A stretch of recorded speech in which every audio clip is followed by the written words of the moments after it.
irmãos e irmãs em Cristo, também amigos que nos acompanham, bem-vindos todos para mais uma transmissão do Instituto Vida para Todos, diretamente aqui nos estúdios da Estância Árvore da Vida, Sumaré, São Paulo. Hoje é o dia 15 de novembro, é o dia do missionário internacional. Portanto, hoje é o dia, vamos lembrar dos nossos cooperadores, nossos obreiros, as pessoas que deixaram os seus lares aqui na América do Sul e foram trabalhar em outros continentes, continente norte-americano, continente africano, centro-americano, europeu, e também asiático. Então, que o Senhor possa abençoar este dia, que possamos levantar um bom número de ofertas, porque ainda está um pouco longe da nossa meta, mas acreditamos que o Senhor irá nos suprir, porque essas ofertas não são para a operação da obra em si, mas é para nós cuidarmos humanamente dos nossos queridos obreiros que estão nesses continentes. Portanto, vamos ser generosos em ofertar, para que eles sejam recompensados e também já se sentirem mais encorajados com o nosso suporte e o nosso apoio. E também lembrando de fazer demais ofertas, tanto missões no exterior, como Venezuela, que graças a Deus está quase chegando na meta. Não se esqueça também da Estância é Minha e também do próprio Instituto Vida para Todos, que o Senhor está usando esse instrumento maravilhosamente para alcançar muitas pessoas e tem equipes trabalhando por trás, que agradecem a sua colaboração. Muito bem, nós hoje chegamos à mensagem 30, o título é Um Só Espírito com o Senhor e uma só alma com os apóstolos. A leitura bíblica é 1 Coríntios 6:17, Filipenses 2:2 e versículos 20 a 21. Muito bem, nós estamos dentro do contexto ainda, quando começamos a falar de 2 Tessalonicenses capítulo 2, falando dos acontecimentos em que surgirá o homem da iniquidade. E nós estamos, acredito eu, estamos bem próximos a tudo isso acontecer. Portanto, é importante que a Igreja do Senhor esteja apercebida, esteja preparada, vigilante para nós juntos cooperarmos com o Senhor para encerrar esta era e introduzir a era do reino. Em 2 Tessalonicenses 2, Paulo fala para os Tessalonicenses que ninguém engane aos Tessalonicenses, porque o fim não virá, a vinda do Senhor não chegará sem que aconteça alguns sinais. Um desses sinais é a apostasia, que é o esfriamento da fé dos santos, apatia na fé, nas coisas espirituais e também o esfriamento do amor para com Deus, para com a igreja, para as coisas do Senhor, e também a chegada do homem da iniquidade. O homem da iniquidade, segundo esse capítulo, não pode chegar enquanto não se liberar daquilo que o detém, já que o iníquo é sem lei, o homem da iniquidade é aquele que não quer se restringir a nenhuma lei, principalmente com relação à lei de Deus ou às restrições de Deus,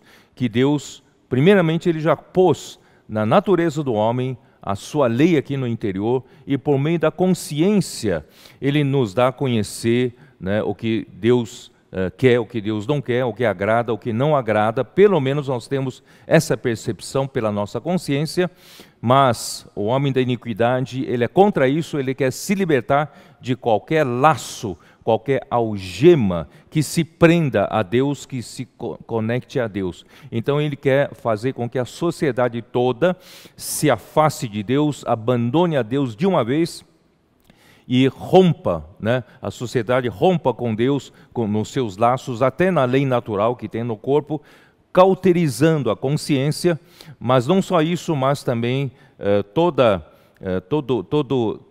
cultura, né, judaico-cristã que já está disseminada aqui no mundo ocidental, principalmente, de certa forma, nós estamos em vários países cristãos, né? Então, hoje, o Ministério da Iniquidade trabalha justamente para demolir, para destruir esses conceitos, né, cristãos, esses conceitos da lei de Deus, que Deus deu para o povo de Israel, para que o homem da iniquidade, quando surgir, ele não tenha nenhum desses impedimentos, né, do conceito moral, conceito ético, quer dizer, tudo pode. Quando ele chegar, não haverá mais referências, né, o homem então estará livre para praticar toda sorte de injustiça, toda sorte de impiedades e também de perversão. Bom, é isso que está acontecendo nos dias de hoje, portanto, queridos irmãos que nos acompanham, né, nossos amigos, prestem bem atenção, nós não podemos estar desapercebidos, deixando com que esse ambiente todo também nos leve, né, como um tsunami, né? Nós não queremos ser destruídos juntamente com esse mundo, porque quando surgir o homem da iniquidade, queridos irmãos, ele surgirá com grande poder, ele surgirá praticando, né, milagres, prodígios, sinais, mas tudo são da mentira. E durará pouco tempo, 3 anos e meio, quando ele surgir, 3 anos, né? Quando ele surgir, se ele fizer, quando ele se manifestar mesmo como anticristo, já estaremos no meio dos últimos 7 anos, né, do retorno da história de Israel, né, a última semana de Daniel, que serão 7 anos, e quando ele realmente se manifestar como anticristo, já será no meio desses 7 anos. E nesse momento ele vai virar a mesa, e ele vai levar os reis que estarão sob o seu comando para perseguir o povo de Israel, e no fim Deus usará, né, a igreja juntamente com Cristo, depois do casamento de Cristo e a sua noiva, a igreja, e nós vamos derrotar, né, na última batalha de Armagedão, o anticristo, o falso profeta e todos os seus exércitos. Aí vamos limpar esse universo de toda rebeldia. Portanto, queridos irmãos, não vamos ficar, né, desapercebidos, como nos dias de Noé, como se tudo estivesse normal. Não está normal. Nós precisamos viver a vida da igreja, nós precisamos seguir a palavra profética, nós precisamos continuar, né, crendo na palavra do Senhor, praticando a palavra do Senhor, e através dos instrumentos que o Senhor nos deu, as ferramentas, vamos pregar o Evangelho, ganhar mais pessoas para o Senhor. Queridos irmãos, eu sinto que a pandemia, não é? Chegamos numa etapa em que algumas igrejas voltaram para reuniões presenciais, mas ainda sinto, né, pelo que eu pude ver, eu sinto ainda nossas reuniões, por causa do distanciamento, por causa das máscaras, ainda as reuniões estão um pouco presas, né? Os irmãos ainda não estão se soltando, não estão soltos.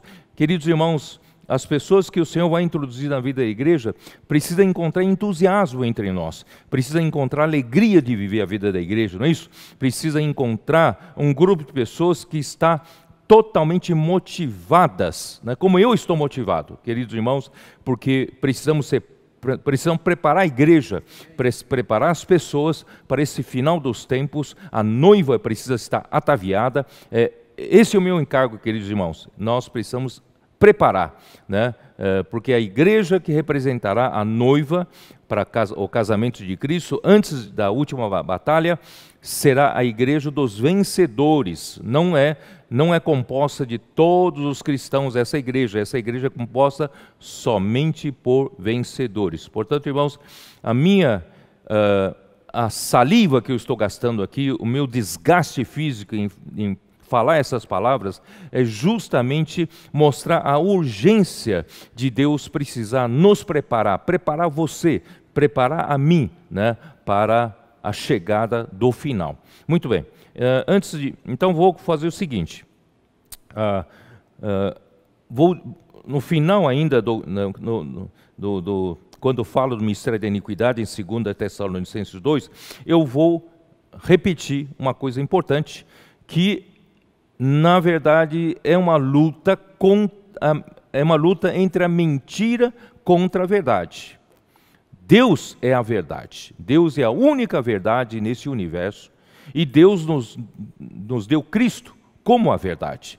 Se nós queremos ver a verdade, é só olhar para Cristo. E Cristo é aquele verbo que se encarnou e habitou entre nós, cheio de graça e de verdade. E vimos a sua glória como a glória do unigênito do Pai. Isso está em João capítulo 1, versículo 14. Então nosso Senhor Jesus, Ele veio cheio da graça e da verdade. Ele trouxe a verdade. Ele trouxe Deus como a verdade para nós. Queridos irmãos, nós somos criados à imagem e semelhança de Deus, e faltava Deus colocar realidade nesse vaso. Nós somos um vaso criado à semelhança, à imagem de Deus, mas Deus precisava colocar o conteúdo nesse vaso, e o conteúdo é o próprio Deus, e Deus é a verdade. Deus quer colocar a própria realidade de Deus em nós. Portanto, é uma luta aqui na terra entre a verdade e a mentira. Satanás, ele é o pai da mentira, né? Faço questão de ler João 8, né, de novo para vocês, tá? Eu acho muito importante a gente entender isso, tá? João 8, 44, Jesus falando para os judeus: vós sois do diabo, que é o vosso pai, e quereis satisfazer-lhe os desejos. Ele foi homicida desde o princípio. Desde o princípio, quando Caim matou Abel, Satanás estava por detrás, né? Ele foi homicida desde o princípio e jamais se firmou na verdade. É interessante que mesmo quando Deus o encarregou, né, no mundo de outrora para ser o principal líder, um dos principais líderes da época era um arcanjo, né, Lúcifer, e foi-lhe dado muita sabedoria, muita formosura, só que ele jamais se firmou na verdade. Isto quer dizer o quê?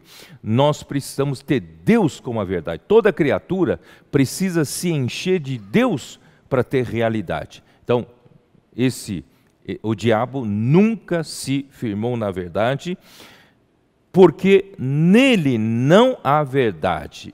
Não caia na conversa, né, do diabo nesse final dos tempos. Ele vai falar um monte de coisa e muita gente vai pensar que é verdade. Não é verdade, nele não há verdade. Quando ele profere mentira, fala do que lhe é próprio. Ele é muito versado em mentira. Só que ele fala tão bem a mentira que você pensa que é verdade, porque é mentiroso e pai da mentira. Portanto, irmãos, dele não pode vir nada bom. Não vem a verdade dele, só vem a mentira. Portanto, eu vou ver aqui capítulo 2 de 2 Tessalonicenses, versículo 9. Ora, o aparecimento do iníquo é segundo a eficácia de Satanás, com todo o poder, sinais e prodígios da mentira.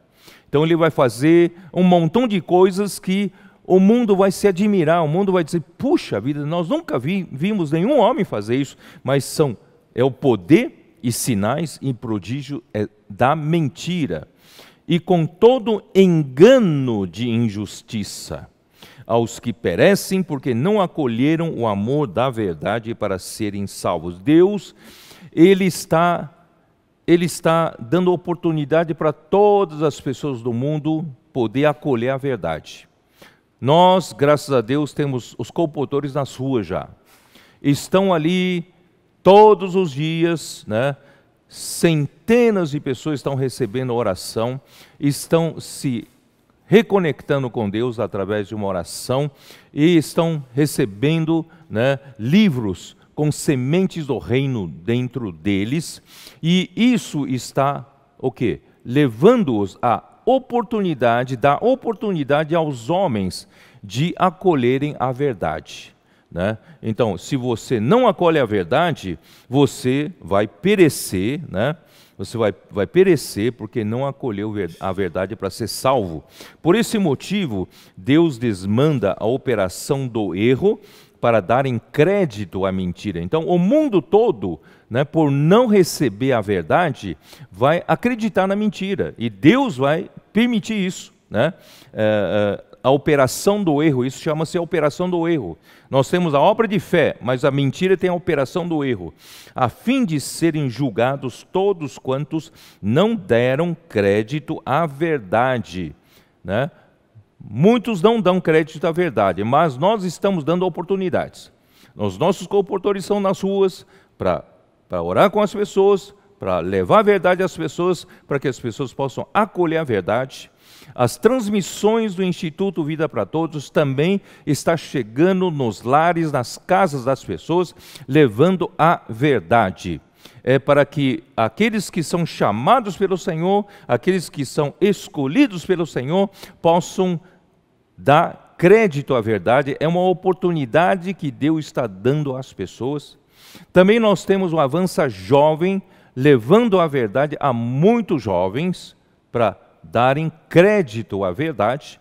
Nós temos o Expolivro, que está voltando a operar, graças a Deus, né? A região sul já começou a operar, e a região, né, sudeste só está terminando a manutenção da carreta, e logo, logo vai começar também a operação, né? E eu acredito que a região norte também está preparando para estrear, né, o Expolivro Norte, né, Nordeste e Centro-Oeste.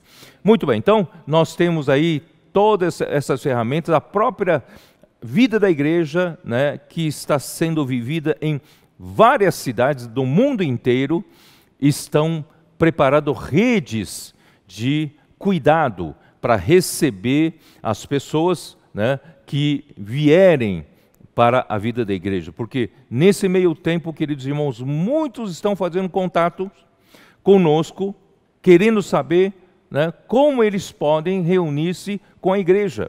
E graças a Deus, essa pandemia, né, foi usada por Deus para muitos nos conhecerem a igreja, e muitos conhecerem essa palavra. Queridos irmãos, essa palavra não é uma palavra meramente de doutrina, essa palavra não é uma palavra de ensinamento de homens, essa palavra vem diretamente do trono de Deus. Queridos irmãos, eu não falo por mim mesmo.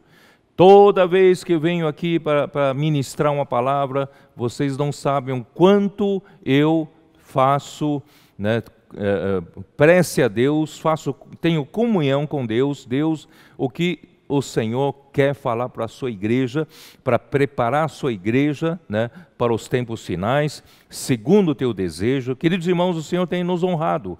A palavra profética tem saído com força, e a palavra profética é interessante. A palavra profética, quando é proferida, parece que ela abre a torneira, desata um nó para os acontecimentos, né, do mundo secular a começarem a ocorrer. Isso é verdade. Por quê? Porque no livro de Amós fala que Deus não faz as coisas, Ele não faz nenhuma coisa sem primeiramente dar a conhecer os seus profetas, né, o que Ele está para fazer. Portanto, quando a palavra profética é liberada, parece também ser liberados os acontecimentos que se seguirão no mundo que nós estamos vendo. Não é isso?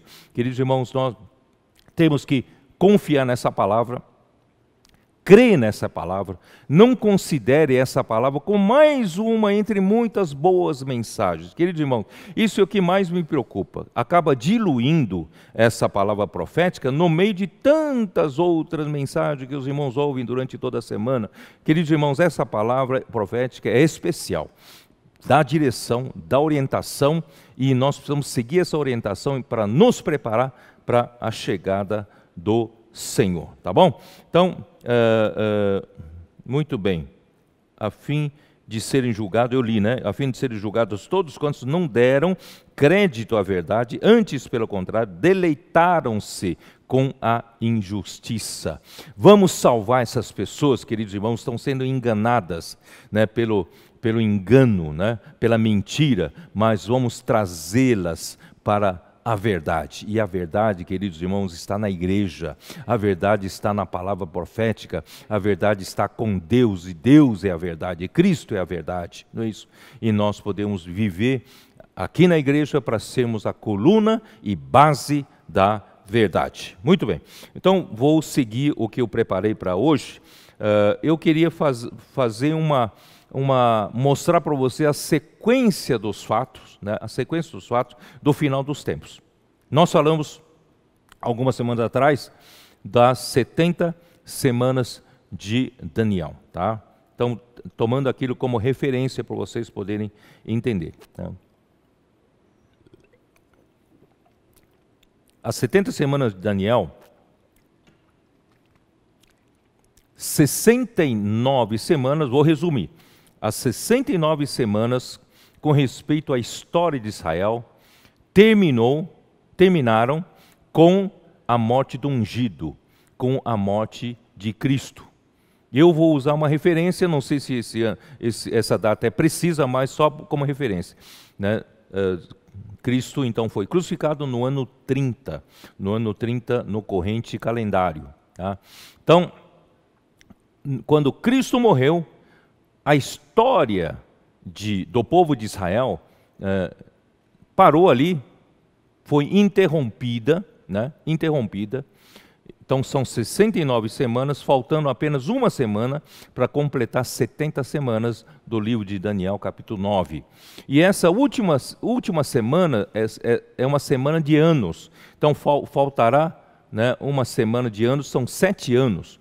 E esses 7 anos, segundo as profecias da Bíblia, voltará então a contar a história de Israel novamente, mas há um intervalo, e esse intervalo é um intervalo de aproximadamente 2000 anos.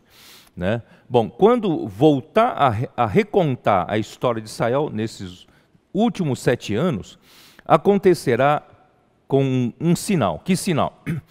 Uma aliança será feita, né, com o povo de Israel, um acordo de paz geral ali na região do Oriente Médio, entre Israel e todos aqueles países vizinhos, países árabes, que foram sempre muito hostis com Israel. Mas será feita uma aliança de paz. E com essa aliança de paz, provavelmente seria a oportunidade para Israel reconstruir o terceiro templo, né, para poder voltar aos sacrifícios, a todos os serviços, né, sacerdotais dentro do templo. Só que nessa última semana não durará todos os 7 anos, né, previstos na aliança. Na metade da aliança, Anticristo quebrará a aliança, ele então imporá as suas leis. Ele então imporá o seu calendário, o seu tempo, e ele vai introduzir, vai profanar o templo de Israel, em Jerusalém, vai profanar o templo, colocar a imagem da besta, e fará com que todas as pessoas adorem a imagem da besta para receber uma marca na fronte ou na mão direita, para poder comer, beber, trabalhar, poder viver aqui na terra. Quem não adorar a besta, não tiver esse sinal, provavelmente, queridos irmãos, será alguma coisa da ordem do chip ou qualquer coisa nesse sentido, porque a tecnologia está avançando muito rapidamente. Então isso é para o anticristo ter controle sobre a humanidade, né? E a partir daí inicia-se a grande tribulação. Muito bem, então nós estamos nesse intervalo entre a morte do ungido, já estamos nesse calendário do ano de 2020.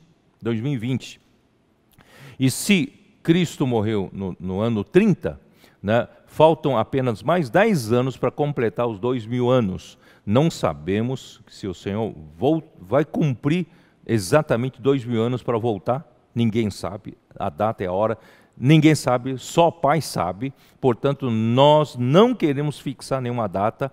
Todavia, eu vou sempre repetir, queridos irmãos, eu gosto de trabalhar pelo caminho mais crítico. Quer dizer, se acontecer essa alternativa, né, do caminho mais crítico de o Senhor voltar, a sua vinda pública ser em 2030, queridos irmãos, a aliança terá que ser feita em 2023.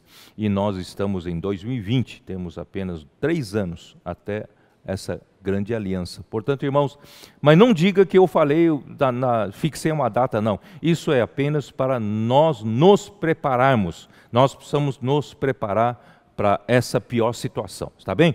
E a igreja precisa estar pronta, tá bom? Então, o que vai acontecer? E nesse intervalo de aproximadamente 2000 anos, eu não sei se será exatamente 2000 anos, não sei, só o Senhor sabe, mas esse intervalo será a era da igreja, já que foi interrompida a história de Israel no ano 30, agora, a partir dali, a morte e a ressurreição de Cristo foi gerada a igreja, né, no dia do Pentecostes em Jerusalém. A igreja, então, inicia a sua era, a era da igreja, e é a era do mistério. Eu já falei sobre isso. A era da graça, a era da igreja e é também a era do mistério. Por quê? Porque, queridos irmãos, a igreja não faz parte de disputa de poder, disputa do poder político nem econômico. Porque quando a igreja se tornar grande demais, queridos irmãos, já perdeu a sua natureza, sua forma. A igreja é para trabalhar, né, misteriosamente aqui na terra. Então, quando aquela semente, Mateus 13, quando aquela semente de mostarda, que é a menor de todas as hortaliças, né, uma mostarda, na verdade, é uma hortaliça, é uma verdura, e de repente, anormalmente, se torna uma grande árvore, né, e aí dominou aqui na terra por 14, 15 séculos, né? Com a sua grandeza política e econômica, até os reis, né, tinham que ouvir, né, a autoridade dessa igreja anormal, que se tornou anormal. Queridos irmãos, isso não é normal, né? Ganhar poder político, ganhar poder econômico. Não, a igreja não veio para isso, a igreja veio para trabalhar como o mistério de Deus. Ninguém sabe o que está acontecendo, mas em uma bomba de vida que está acontecendo, né? Deus está preparando a sua noiva de uma forma misteriosa, na surdina. As pessoas não veem no cenário político, não veem no cenário econômico, não são poderosos, né? Como a história da igreja, né, escrita pelo André Miller. Ele disse que a igreja em Filadélfia não é poderosa em nada. Ela não é poderosa na política, não é poderosa na economia, ela não é poderosa sequer em número. Não é uma igreja numerosa, mas ela guardou a palavra do Senhor e não negou o nome do Senhor, e o Senhor vai usar essa igreja para voltar. Portanto, queridos irmãos, nós estamos nessa era do mistério. Não procure, né, achar que a igreja deve se envolver com a política, se tornar grande, né? Não, se envolver na economia, a gente se tornar um grupo poderoso econômico, nunca vai ser. Nós, de uma forma bem misteriosa, ninguém dá muita atenção para nós, mas, queridos irmãos, nós vamos definir o final dos tempos. Nós vamos dar a definição final, né, para esse mundo. Nós vamos nos juntar com aquela pedra, né, que não foi tirado por nenhuma mão humana. Essa pedra vai bater nos pés daquela grande estátua que Nabucodonosor viu, que representa os reinos desse mundo, e com essa pedra esmiuçará todos os reinos do mundo. E não só esmiuçará, eles se tornarão como palha que foi levado ao vento, não sobrou mais nada. Mas essa pedra representa Cristo e os vencedores. Nós não somos nada hoje aqui na terra, não somos poderosos, nem politicamente, nem economicamente, mas nós vamos fazer parte dessa pedra que vai esmiuçar todo o reino no mundo, os poderosos, os endinheirados, não é isso? Os ricos, né?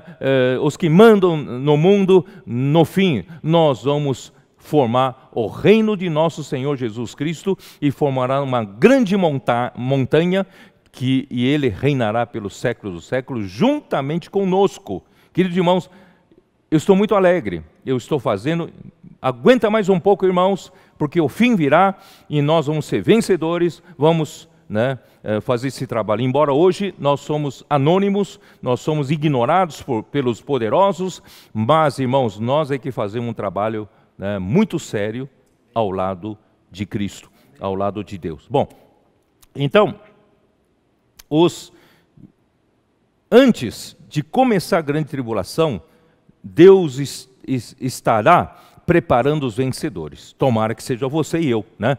Deus está preparando os vencedores. Isso está em Apocalipse 12, né? Apocalipse 12.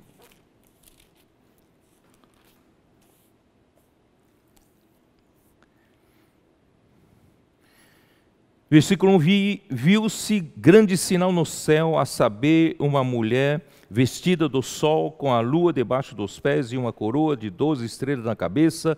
Eu já falei que essa mulher representa a totalidade do povo de Deus, né, aqui na terra, desde os patriarcas até a era da igreja. Que, achando-se grávida, grita com as dores de parto, sofrendo tormentos para dar à luz. Quer dizer, essa mulher representa a totalidade do povo de Deus. No entanto, hoje, na era da igreja, está chegando o momento dessa mulher dar à luz um filho. E quem é esse filho que essa mulher está preparando para dar à luz? Queridos irmãos, justamente são os vencedores. E eu quero fazer parte desses vencedores. Aqui diz assim: viu-se também outro sinal no céu, e eis um dragão grande e vermelho, com 7 cabeças, 10 chifres, e nas cabeças 7 diademas. A sua cauda arrastava a terça parte das estrelas do céu, e as quais dançou para a terra, e o dragão se deteve em frente da mulher, que estava para dar à luz, a fim de lhe devorar o filho quando nascesse. Quando nascesse, né? Então,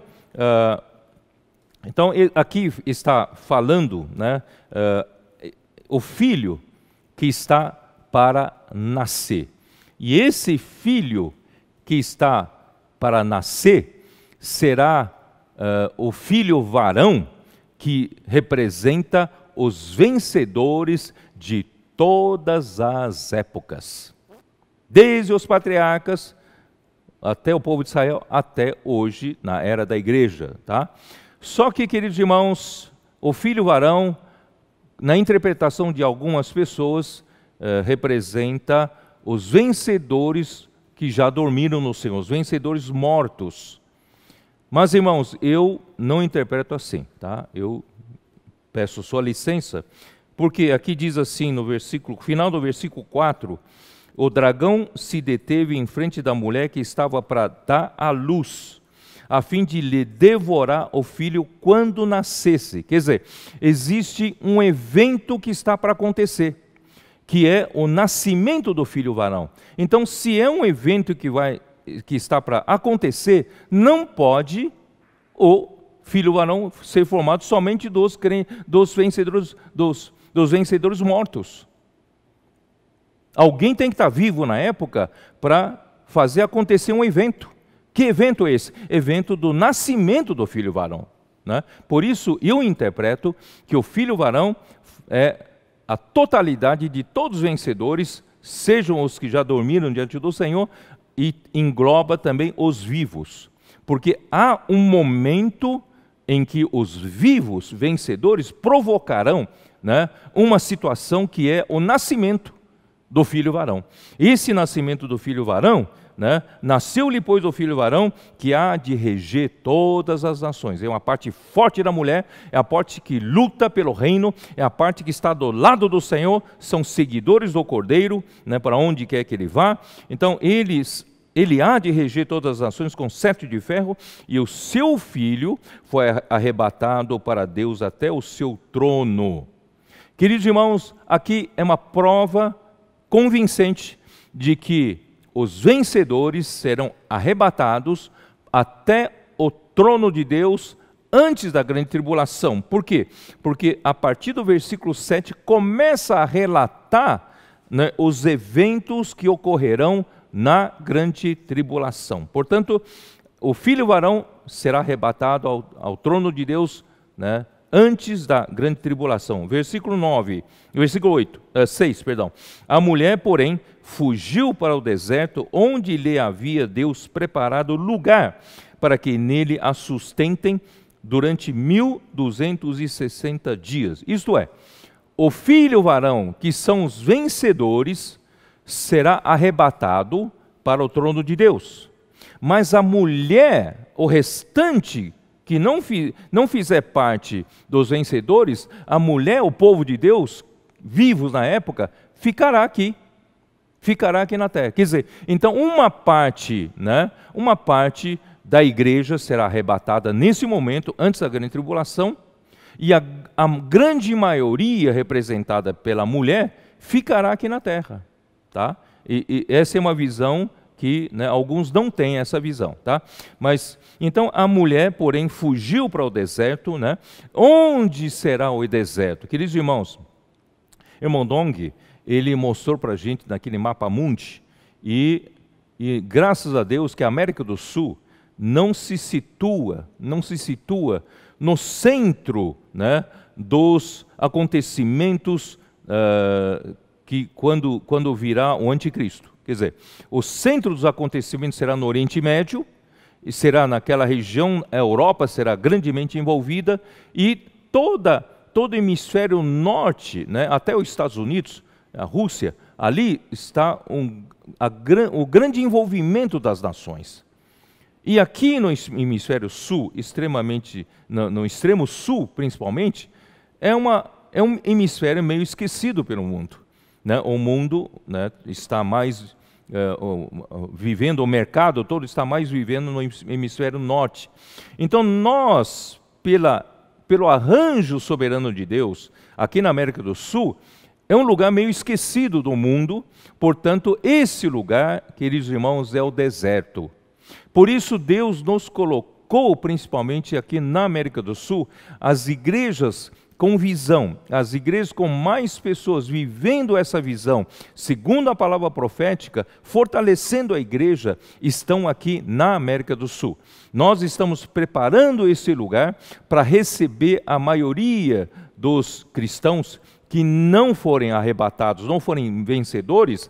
Eles ainda precisarão ser alimentados, precisarão ser sustentados durante 1260 dias, que são exatamente 3 anos e meio.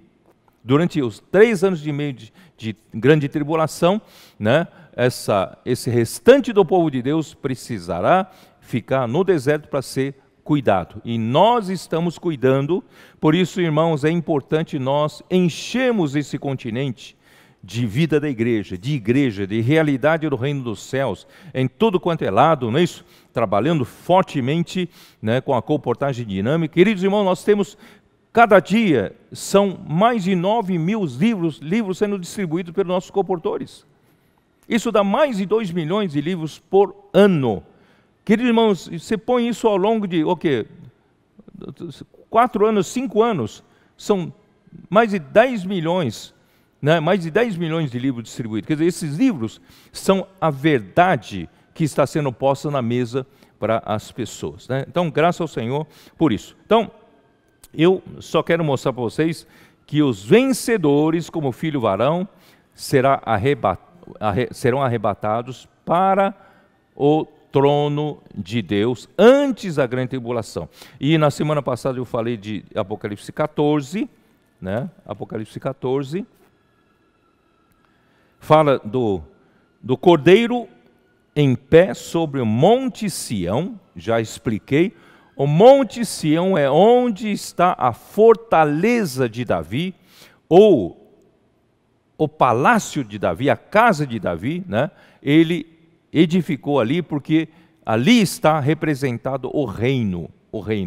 Jerusalém é a cidade, toda aquela cidade é grande, mas Sião faz parte de Jerusalém, mas uma parte especial. Essa parte é representada pelos vencedores. São pessoas que, embora vivam aqui na terra, embora sejam pessoas que trabalham como todas as demais, não é isso? Têm os seus compromissos profissionais, têm os seus compromissos familiares, têm os compromissos sociais, eles vivem normalmente como todo mundo, mas eles fazem parte de Sião porque o coração deles é totalmente um com o Senhor. Eles estão aqui preocupados em trazer o reino de Deus aqui de volta aqui na terra. Então, esses que fazem parte do Sião serão os vencedores, e Apocalipse 14 fala de 144 mil. Esses sim são as primícias, porque o versículo 4 fala, eles são primícias para Deus. São primícias que são os primeiros frutos. Deus tem uma lavoura, o povo de Deus é como uma lavoura aqui na terra. 1 Coríntios 3, Paulo fala, vós sois a lavoura de Deus, edifício de Deus sois vós. Então Deus tem uma lavoura aqui na terra, e Deus está preparando essa lavoura para ceifar no final dos tempos. Só que antes da colheita, da vindima final, da colheita final, da messe, né, a ser colhida, Deus haverá primeiros frutos que amadurecerem primeiro. Esses primeiros frutos são chamados das primícias. Essas primícias no Antigo Testamento eram colhidas antes e oferecidas a Deus. Portanto, Deus está preparando na sua igreja os primeiros frutos. Faça parte dos primeiros frutos você também. Amém. Eu quero fazer parte, não é isso? Portanto, irmãos, embora vivamos aqui na terra, né, como todo mundo, trabalhando, né, fazendo as coisas normais, levando à frente nossa responsabilidade, mas nós somos soldados de Cristo, nós somos guerreiros de Deus já hoje, somos o filho varão, na parte forte, lutamos do lado de Deus pelo reino de Deus. E os 144 mil, eu falei na semana passada, pode representar, é um número simbólico muito interessante, porque 12 é o número da completação na economia eterna de Deus, na eternidade. Porque a completação no tempo é o número 7. 7 igrejas, 7 lâmpadas, 7 candeeiros, 7. Mas na eternidade futura será o número 12 a completação. Então 12 vezes 12 é a completação, dá 144. Ainda esse número multiplicado por 1000, então é a consumação final da completação da completação. Portanto, irmãos, Deus vai terminar, né? Quando colher isso, Deus estará terminando com o seu plano. E os 144 mil também poderá ser um número real, poderá ser um número literal, porque é muito possível. Semana passada eu disse que nós temos aqui, convivendo conosco, quase 1 bilhão dos chamados evangélicos, né? E claro que os cristãos não se resumem só aí, certo? Mas de qualquer forma, é um número para nós termos uma referência. Então, se nós temos em torno de 1 bilhão de cristãos na terra convivendo conosco, contemporâneos nossos, queridos irmãos, 144 mil é uma proporção muito pequena, perto de 1 bilhão de pessoas. Então, irmãos, não são muitos que serão arrebatados vivos como as primícias, como os primeiros frutos. Eu quero acreditar, irmãos, que os primeiros frutos estarão principalmente na igreja.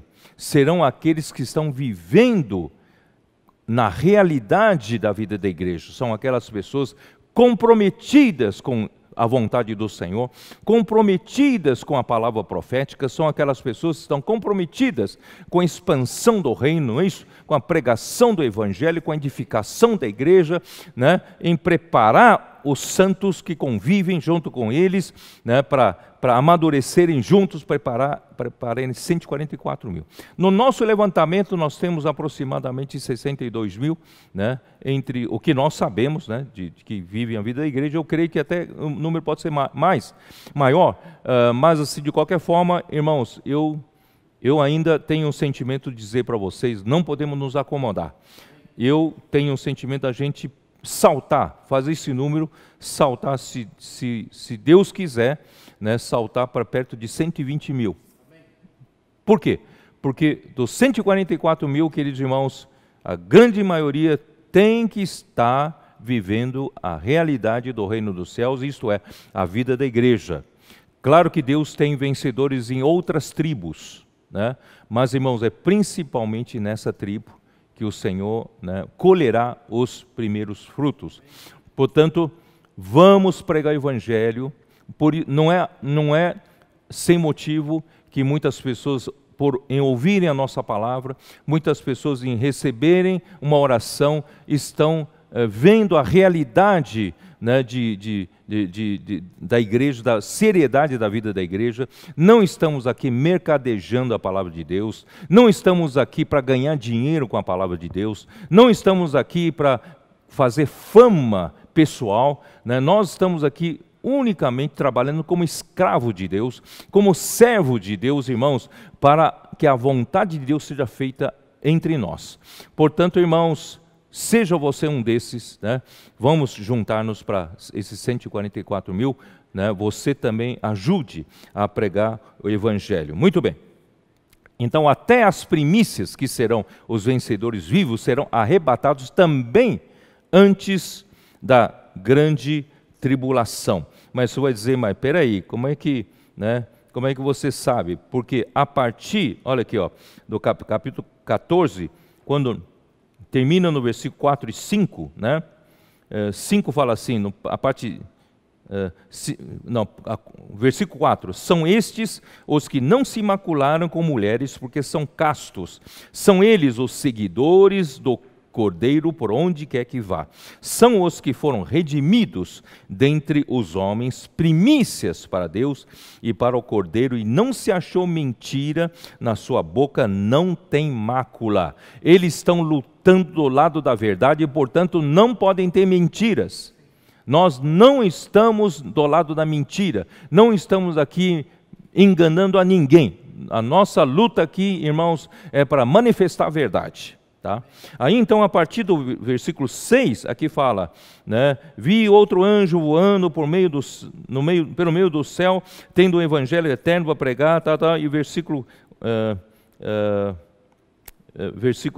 7, dizendo em grande voz, temei a Deus e dai-lhe glória, porque é chegada a hora do seu juízo. Começa o julgamento de Deus. Né? Seguiu o versículo 8, seguiu outro anjo seguindo, dizendo, caiu grande Babilônia, que tem dado a beber todas as nações do vinho da fúria da sua prostituição. Quer dizer, a partir daí começa a grande tribulação. Isso é uma prova convincente de que as primícias serão arrebatadas antes da grande tribulação. Vocês estão entendendo? Então, tanto o filho varão, quanto as primícias, o filho varão faz parte, a totalidade de todos os vencedores de todas as épocas, e as primícias são aqueles que estarão vivos, os vencedores por ocasião antes da parousia do Senhor, estarão vivos e serão arrebatados, recolhidos até o celeiro celestial, né, no terceiro céu. Aí então começa a grande tribulação.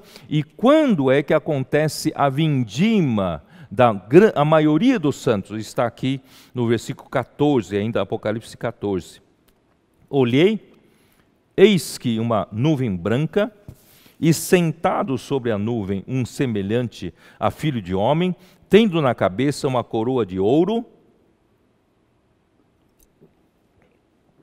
e na mão uma foice afiada. Outro anjo saiu do santuário, gritando em grande voz para aquele que se achava sentado sobre a nuvem, toma tua foice e ceifa, pois chegou a hora de ceifar, visto que a seara da terra já amadureceu. E aquele que estava sentado sobre a nuvem passou a sua foice sobre a terra, e a terra foi ceifada. Essa é a ceifa da messe, é a ceifa da colheita geral. Aqui será colhida, né, todos os santos, né, todo o povo de Deus que estiverem vivos. Bom, é disso que eu vou falar hoje, tá bom?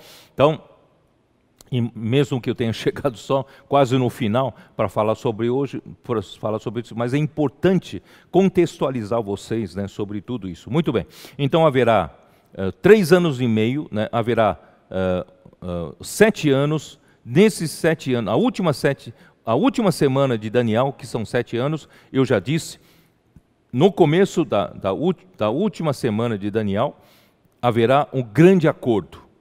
Ainda não começará a grande tribulação, muitos confundem aí, não. Haverá grande acordo, um acordo de 7 anos. E hoje, queridos irmãos, já estão acontecendo vários acordos de paz, vocês já sabem, vocês vêm acompanhando, não é isso? Dos países do Oriente Médio, principalmente aqueles países árabes, né? Perto do Golfo Pérsico, ali na região, são os países mais moderados, menos radicais, e estão firmando acordo de paz com Israel.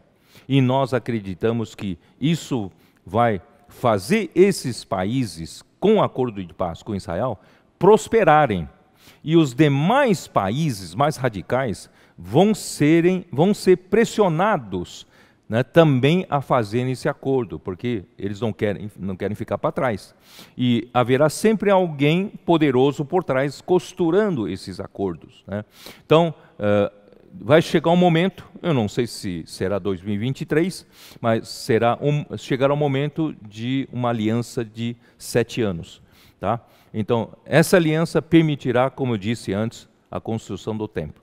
Então, aí quando, no meio do acordo, dos 3 anos e meio, do acordo passaram-se 3 anos e meio, então o anticristo se manifesta como homem da iniquidade e quebra esse acordo e inicia-se a grande tribulação, né? Então, no final hoje não vou falar sobre a grande tribulação, então no final da grande tribulação, quando Deus for usar Cristo para executar a consumação desse século, a finalização, né, dessa era, Deus, né, vai arrebatar todos os santos, aquela mulher que for deixada aqui na terra, né?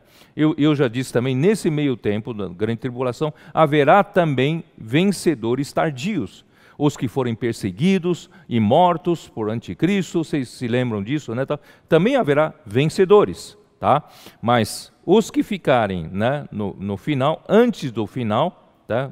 Já no final da grande tribulação, acontecerá então Deus arrebatar todos os santos, né, naquele tempo. Isso está em 1 Tessalonicenses, capítulo 4. Eu vou ler desde o versículo 13. Vocês estão me entendendo, né? Vou repetir. Capítulo 12 fala do filho varão, que é a totalidade dos vencedores, desde o passado até os vivos, na época do arrebatamento. E as primícias, em Apocalipse 14, serão os vencedores na época do arrebatamento. Os vencedores como os primeiros frutos, né? Então, todos os vencedores serão arrebatados ao terceiro céu antes da grande tribulação. Isso provavelmente antes da metade da última semana de Daniel, tá? É mais ou menos ali. Isso é antes da grande tribulação. Aí então começa a grande tribulação quando o anticristo se manifesta, né? Ele faz a grande perseguição, coloca a imagem da besta, aquela coisa toda, haverá coisas horríveis nesse tempo, nesse período de 3 anos e meio. Mas quando chegar no final desses 3 anos e meio, tá? Então vai ocorrer o que eu vou ler agora, tá bom? Capítulo 4, 1 Tessalonicenses 13. Não queremos, porém, irmãos, que sejais ignorantes com respeito aos que dormem, para não vos entristecerdes como os demais que não têm esperança. Pois se cremos que Jesus morreu e ressuscitou, assim também Deus, mediante Jesus, trará em sua companhia os que dormem. Aqueles que dormem vão ser ressuscitados quando Jesus voltar. Certo? Isso já estou me referindo, né, do arrebatamento da maioria dos santos. Tá?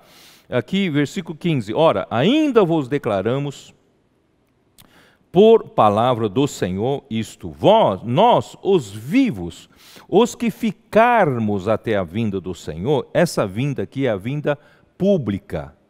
Os santos que ficarem até a vinda do Senhor, de modo nenhum precederemos os que dormem. Quer dizer, os que já morreram vão ressuscitar antes dos que estarão vivos, quer dizer, serão ressuscitados e arrebatados. Porquanto o Senhor mesmo, dada a sua palavra de ordem, ouvida a voz do arcanjo e ressoada a trombeta de Deus, descerá dos céus, o Senhor mesmo descerá dos céus, e os mortos em Cristo ressuscitarão primeiro, quer dizer, os mortos, né, ressuscitarão primeiro, e depois nós, os vivos os que ficarmos, seremos arrebatados juntamente com eles entre nuvens para o encontro com o Senhor nos ares. Veja bem, é diferente. O filho varão e as primícias serão arrebatados até o trono de Deus, terceiro céu. Mas a maioria dos santos será arrebatada entre nuvens e para o encontro do Senhor nos ares. E assim estaremos para sempre com o Senhor. Consolai-vos, pois, uns aos outros com essas palavras. Então, o que vai acontecer? Aqui nos ares vai acontecer, eu vou ler aqui, vamos ler 2 Coríntios 5, versículo 10. 2 Coríntios 5, 10. 5, 10, tá? Porque importa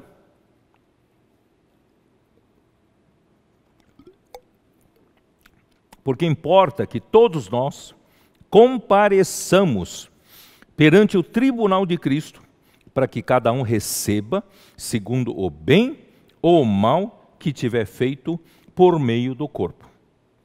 Quer dizer, esse tribunal de Cristo é para julgar os cristãos, para julgar o povo de Deus. Então, esse tribunal de Cristo não é um julgamento para lançar para o lago de fogo, para a perdição eterna, ou não. Não se trata da salvação, se trata da recompensa ou punição dispensacional. Então, vai depender do que cada um, né, ter feito nesse corpo. Portanto, irmãos, esse corpo é importante.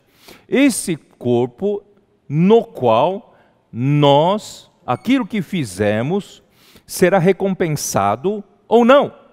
Será retribuído segundo o bem ou mal que nós tivemos feito por meio desse corpo. E esse julgamento acontecerá somente para a casa de Deus, somente para o povo de Deus, nos ares, né, ali, né, entre nuvens, tá? Isso eu queria deixar bem claro para vocês.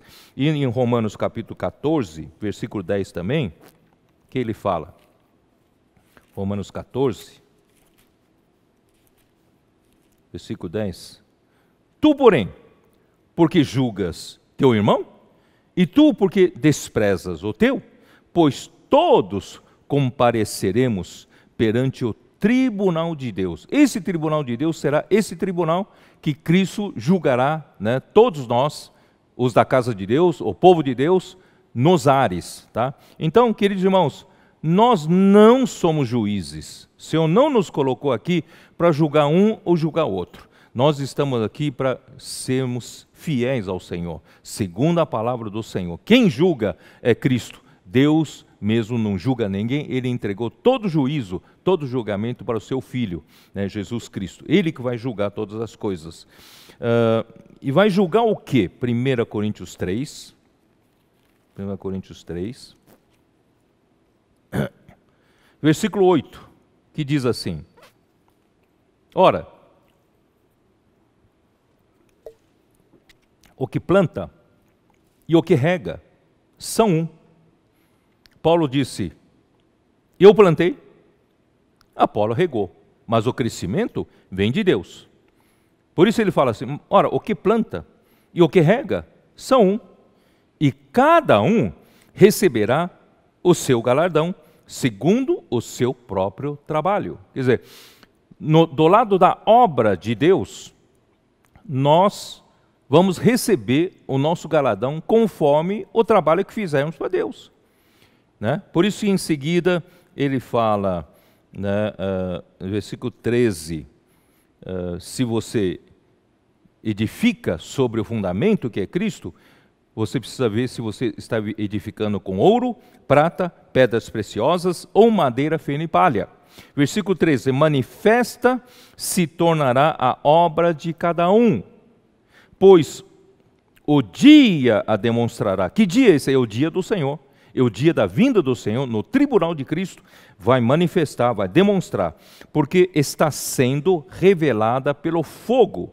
E qual seja a obra de cada um, o próprio fogo o provará. Quer dizer, madeira fina e palha não resistem ao fogo.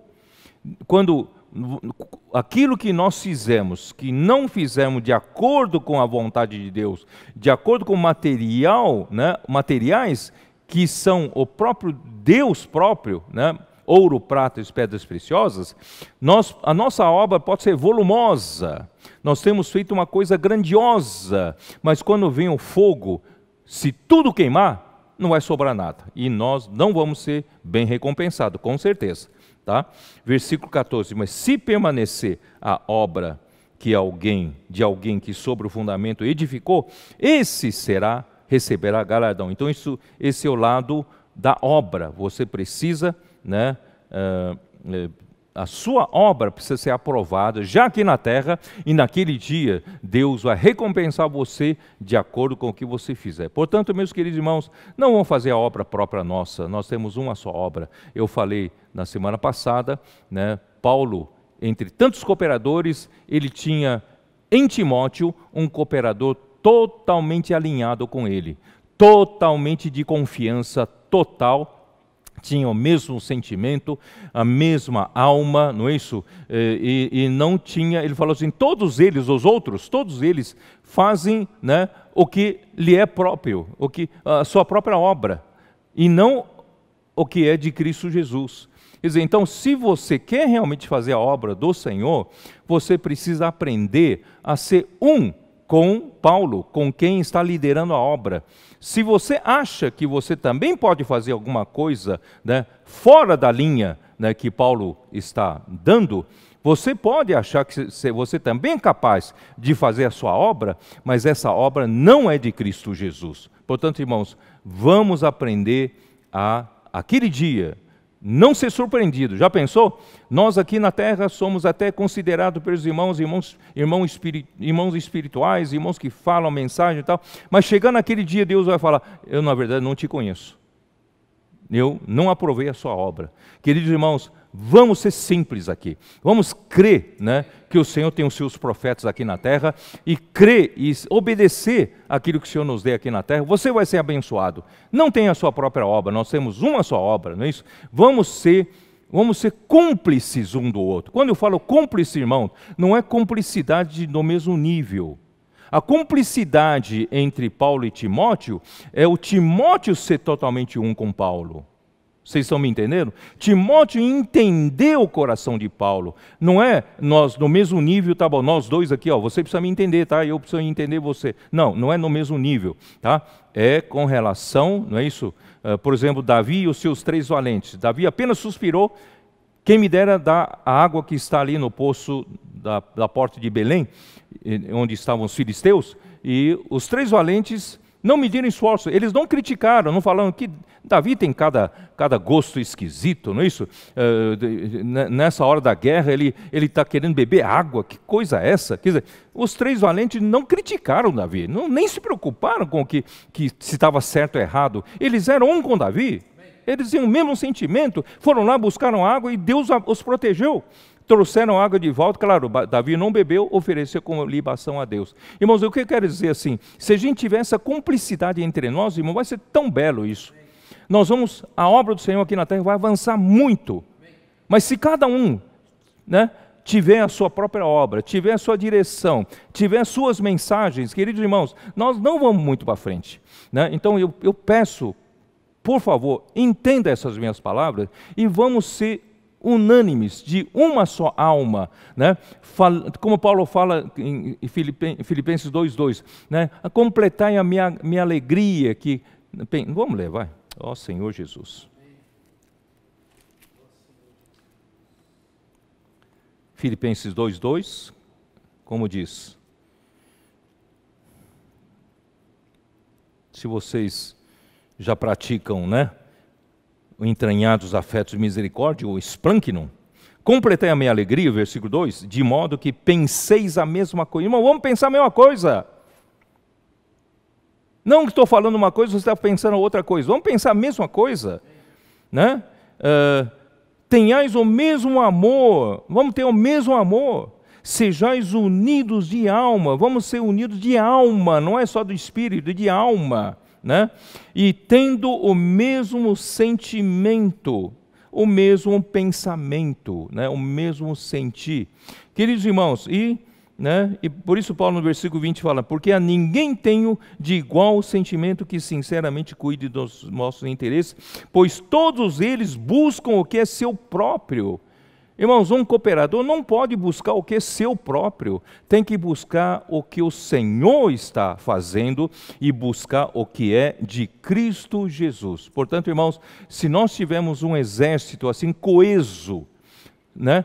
Todos comprometidos, todos de igual sentimento, todos de uma só alma, essa cumplicidade real entre nós, irmãos, nós vamos muito longe, vamos trazer o Senhor de volta. Mas se nós quisermos atrasar, é só cada um fazer sua obra, né? Então, graças ao Senhor que nós estamos, né, sendo trabalhados pelo Senhor. Bom, eu vou terminar com Apocalipse, é isso? Apocalipse 11, vamos lá. Eu não saí da primeira folha, primeira página do meu esboço, tá? Mas não tenho pressa não, né? Vamos com calma. Ah, Senhor Jesus, aquela trombeta que eu falei em 1 Tessalonicenses capítulo 4, 16, versículo 16, é a última trombeta, né, que está em 1 Coríntios 15, 52, tá? Eu li não sei se eu li em 1 Coríntios, vamos ler, vai. 1 Coríntios 15, 52, se não lembro, vamos ler. Ó Senhor Jesus.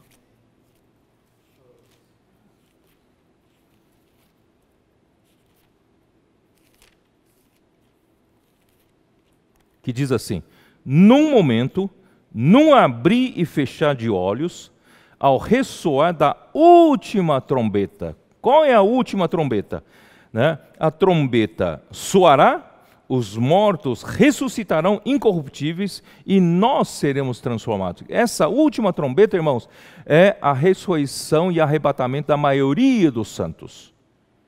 Né? 3 anos e meio antes, o Senhor já terá arrebatado os vencedores, tanto o filho varão como as primícias. E aqui, ao ressoar da última trombeta, tá?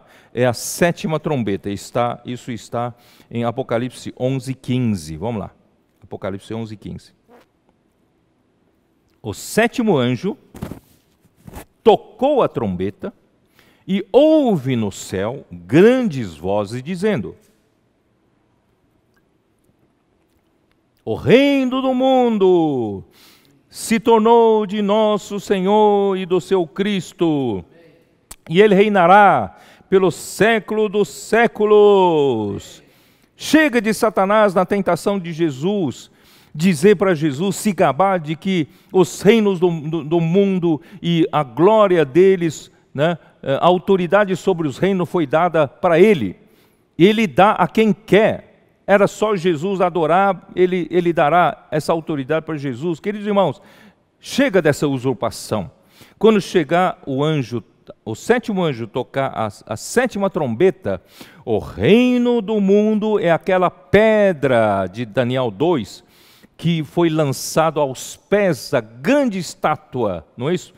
De Nabucodonosor, começando pelo Império Babilônico, e seguido pelo Império Medo-Persa, e seguido pelo Império Macedônio, né? Macedônico, que é representado pelo Alexandre o Grande, e depois os seus 4 generais que os sucederam, e no fim o Império Romano, e depois os pés, parte barro, parte ferro, que são os países, os impérios de hoje, onde nós vivemos. Mas, queridos irmãos, quando chegar no final dos tempos, Jesus Cristo vai surgir junto, essa pedra, irmãos, é Jesus Cristo, mas juntamente com os vencedores. E essa pedra vai atingir os pés dessa grande estátua, vai esmiuçar. Ele pode ter uma cabeça grande, pode ter um tronco grande, umas pernas fortes, mas na hora que atingir os pés, irmãos, a estátua toda se espatifa e será esmiuçado e tornará pó. E vem o vento, levará tudo, não sobrará mais nada. Então o reino do mundo se tornou de nosso Senhor, né, e do seu Cristo, e Ele reinará pelos séculos dos séculos. Chega dos reinos do mundo, cheio de injustiça, de impiedade, de mentiras, de engano, não é isso?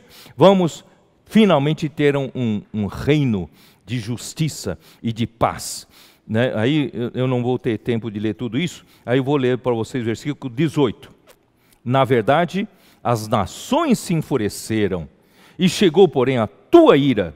Né? Então, as nações se enfureceram, quer dizer, as nações não querem mais ficar debaixo do jugo de Deus, não querem ficar, né, debaixo ainda, preso às leis de Deus, né? Eles querem se libertar dos laços, das algemas, querem fazer o que o homem quer fazer, toda impiedade, toda injustiça, não é isso?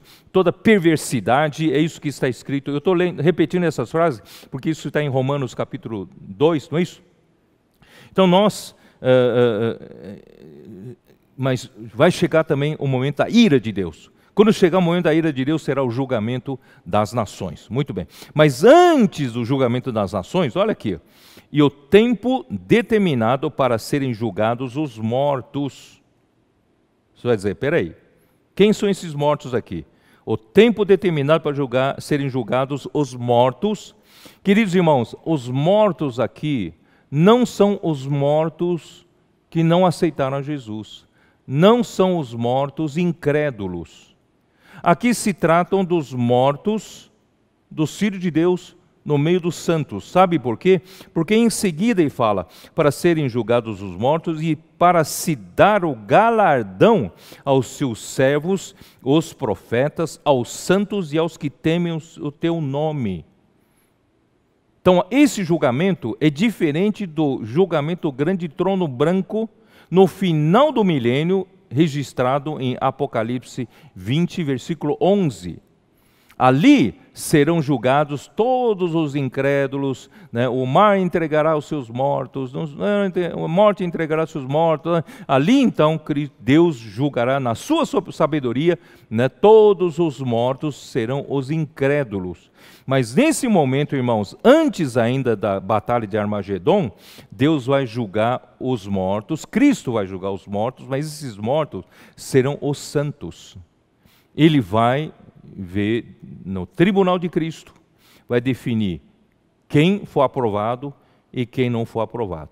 Quem for aprovado, e aqui diz, né, dá galardão aos teus servos, os profetas, aos santos e aos que temem o teu nome, tanto aos pequenos como aos grandes. Queridos irmãos, não pense você, eu sou pequeno, eu sou uma irmã pequena, eu não sou esses irmãos, né, esses cooperadores, irmãos responsáveis, irmãos líderes, eles falam bem, eles pregam o evangelho, são poderosos, tá? E eu não sou nada, né? Queridos irmãos, aqui para grandes e pequenos, se o Senhor te deu pouco, seja fiel no pouco. Se o Senhor deu muito para eles, o Senhor vai cobrar muito deles também. Portanto, irmãos, não se preocupem, irmãs, não se preocupem.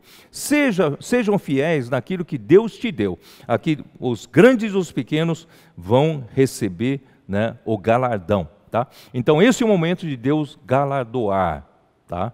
E aí fala, e para destruíres os que destroem a terra. Aí sim, porque Deus vai galardoar esses que forem aprovados, e esses que forem aprovados vão se juntar aos vencedores, já arrebatado do terceiro céu, e eles vão formar a noiva.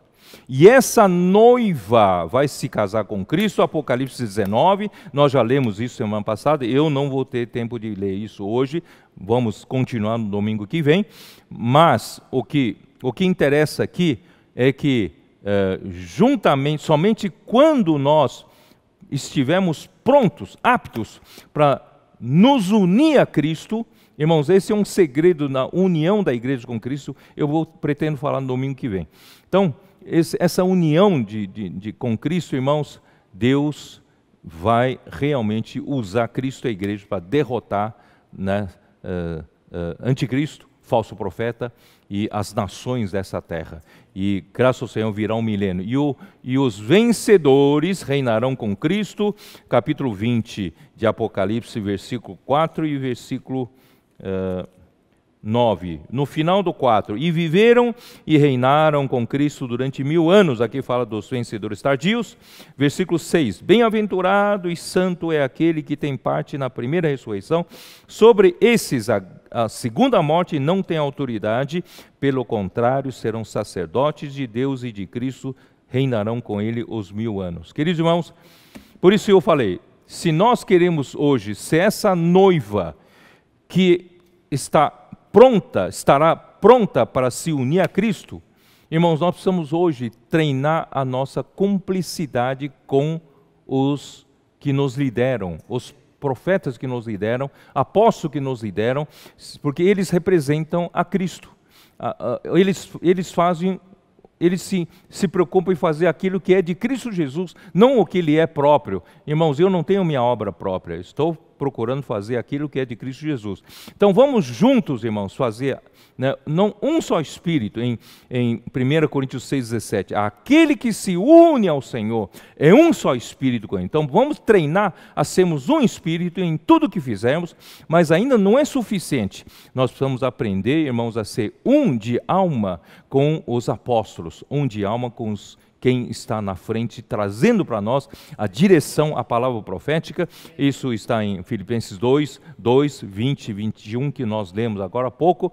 Irmãos, isso tudo vai fazer com que nós aprendamos, irmãos, a não ter a nossa própria opinião, não ter a nossa própria direção. Nós vamos todos, como um só homem, seguir a direção do Cordeiro para onde quer que ele vá. Assim, irmãos, nós vamos ser essa noiva pronta para lutar do jeito do Senhor, né? Se casar com Cristo, se unir a Cristo. Deus abençoe você, que você possa ser um desses 144 mil, e se alguns de nós dormimos antes, faça parte do Filho varão.